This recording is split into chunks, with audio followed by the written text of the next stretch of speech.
Hello friends, welcome to ನಿಮ್ಮ ಶೈಲಸ್ blog.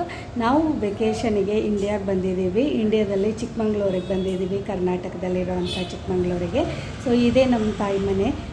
ಇಲ್ಲಿ ಇನ್ನು ಬರೋವಂಥ ಸೀರೀಸ್ ಎಲ್ಲ ನೀವು ಚಿಕ್ಕಮಂಗ್ಳೂರು ಸೀರೀಸ್ ನೋಡ್ಬೋದು. ಇಲ್ಲಿ ತುಂಬ ಮಳೆ ಇರೋದ್ರಿಂದ ನಮ್ಮಿಂದ ಎಲ್ಲೂ ಹೊರಗಡೆ ಎಕ್ಸ್ಪ್ಲೋರ್ ಮಾಡೋಕ್ಕಾಗ್ತಾಯಿಲ್ಲ, ಮನೆಯಲ್ಲೇ ಇದ್ದೀವಿ. ನಾನು ಈ ವಿಡಿಯೋದಲ್ಲಿ ಏನು ತೋರಿಸ್ತಾ ಇದ್ದೀನಿ ಅಂದರೆ, ಬುಧವಾರ ಇಲ್ಲಿ ಸಂತೆ ದಿನ, ಅಂದರೆ ಮಾರ್ಕೆಟ್ ಡೇ. ಹಾಗಾಗಿ ಇಲ್ಲಿ ಹೇಗೆ ಸಂತೆ ನಡೆಯುತ್ತೆ ಅನ್ನೋದನ್ನು ನಾನು ಈ ವಿಡಿಯೋದಲ್ಲಿ ತೋರಿಸ್ತೀನಿ. ಹಾಗೆ ನಮ್ಮ ಅಂಗಡಿಯಲ್ಲಿ ಹೇಗೆ ವ್ಯಾಪಾರ ಎಲ್ಲ ಮಾಡ್ತೀವಿ ಅನ್ನೋದನ್ನು ನಿಮಗೆ ಈ ವಿಡಿಯೋದಲ್ಲಿ ಕವರ್ ಮಾಡ್ತೀನಿ. Thank you. ನೋಡಿ, ಎಂಜಾಯ್ ಮಾಡಿ. ಈಗ ನೀವು ನೋಡ್ತಾ ಇರೋದೇ ಚಿಕ್ಕಮಂಗ್ಳೂರು ಸಂತೆ. ಈ ಒಳಗಡೆ ಇರೋದೇ ಸಂತೆ ಮೈದಾನ. ಅಲ್ಲಿ ಟೆಂಟೆಲ್ಲ ಹಾಕಿದ್ದಾರೆ ನೋಡಿ. ಅದೆಲ್ಲ ಅಕ್ಕಪಕ್ಕ ಹಳ್ಳಿಯಲ್ಲಿರೋವಂಥ ಜನಗಳು ಬಂದು ಇಲ್ಲಿ ಅಂಗಡಿ ಹಾಕ್ತಾರೆ. ಇಲ್ಲಿ ವ್ಯಾಪಾರನೂ ನಡೆಯುತ್ತೆ. ಮತ್ತು ಹಳ್ಳಿಯಲ್ಲಿರೋರು ಇಲ್ಲಿ ಬಂದುಬಿಟ್ಟು ಅವ್ರಿಗೆ ಬೇಕಾಗಿರುವಂತಹ ವಸ್ತುಗಳನ್ನು ಖರೀದಿ ಮಾಡಿಕೊಂಡು ಹೋಗ್ತಾರೆ.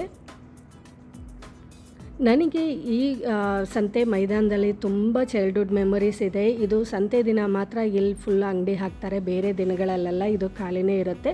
ಹಾಗಾಗಿ ನಾವು ಇಲ್ಲಿ ಮಕ್ಕಳೆಲ್ಲ ಸೇರಿ ಆಟ ಆಡಿರುವಂತಹ ನೆನಪುಗಳು ಜಾಸ್ತಿ ನನಗಿಲ್ಲಿ. ನೋಡಿ, ಫುಲ್ ಬ್ಯುಸಿಯಾಗಿರುತ್ತೆ ಈ ರೋಡೆಲ್ಲ. ಇಲ್ಲಿ ಹಣ್ಣು ತರಕಾರಿ ಎಲ್ಲನೂ ಸಿಗುತ್ತೆ, ಬಟ್ಟೆ ಎಲ್ಲ. ಬುಧವಾರ ದಿನ ಈಗ ನಾನು ನಮ್ಮ ಅಂಗಡಿಗೆ ಬಂದಿದ್ದೀನಿ. ಈಗ ಗಿರಾಕಿಗಳು ಬರೋ ಟೈಮು ಆಗಿದೆ. 10 ಗಂಟೆ ಮೇಲೆ ಎಲ್ಲ ಹಳ್ಳಿಯಲ್ಲಿರೋರು, ಅಕ್ಕಪಕ್ಕದಲ್ಲಿ ಚಿಕ್ಕಮಂಗ್ಳೂರಲ್ಲಿರೋರು ಎಲ್ಲರೂ ಇಲ್ಲಿ ಬರ್ತಾರೆ ಮಾರ್ಕೆಟಿಗೆ. ಚೀಪ್ ಆ್ಯಂಡ್ ಬೆಸ್ಟಾಗಿ ಸಿಗುತ್ತೆ ಅಂತ ಹೇಳಿಬಿಟ್ಟು.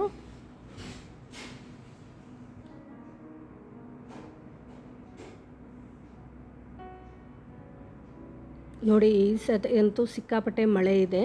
ನಮ್ಮ ಅಂಗಡಿಯಲ್ಲಿ ಕೆಲವೊಂದು ಐಟಮ್ಗಳನ್ನು ನಾನು ನಿಮಗೆ ಇದರಲ್ಲಿ ತೋರಿಸ್ತಾ ಇದ್ದೀನಿ. ಡೀಟೇಲ್ ವಿಡಿಯೋ ಒಂದು ಹಾಕಿದ್ದೀನಿ, ಅದನ್ನು ನೀವು ಚೆಕ್ ಮಾಡಿ. ಪಡ್ಡು ಹಂಚು ನೋಡಿ, ಇದೆಲ್ಲ ತುಂಬ ಚೆನ್ನಾಗಿ ಬರುತ್ತೆ. ದೋಸೆ ಹಂಚು, ಕಲ್ಲು ದೋಸೆಗೆ ಎಲ್ಲ ಚೆನ್ನಾಗಿ ಬರುತ್ತೆ. ಇದು ಮಕ್ಕಳು ತೊಟ್ಲಿಗೆ ಕಟ್ಟೋದು ಇದು. ಆಮೇಲೆ ಮುದ್ದೆ ಮಾಡೋದು, ಮತ್ತು ಲಟ್ಟಣಿಗೆ ಎಲ್ಲನೂ ಅವೈಲಬಲ್ ಆಗಿದೆ ನಮ್ಮ ಅಂಗಡಿಯಲ್ಲಿ. ನೀವು ಚಿಕ್ಕಮಂಗ್ಳೂರಲ್ಲಿದ್ದೀರಾ, ನೀವು ನಮ್ಮ ಅಂಗಡಿ ನೋಡಿದ್ದೀರಾ ಅಂತ ಹೇಳಿದರೆ ಕಾಮೆಂಟ್ಸಲ್ಲಿ ತಿಳಿಸಿ.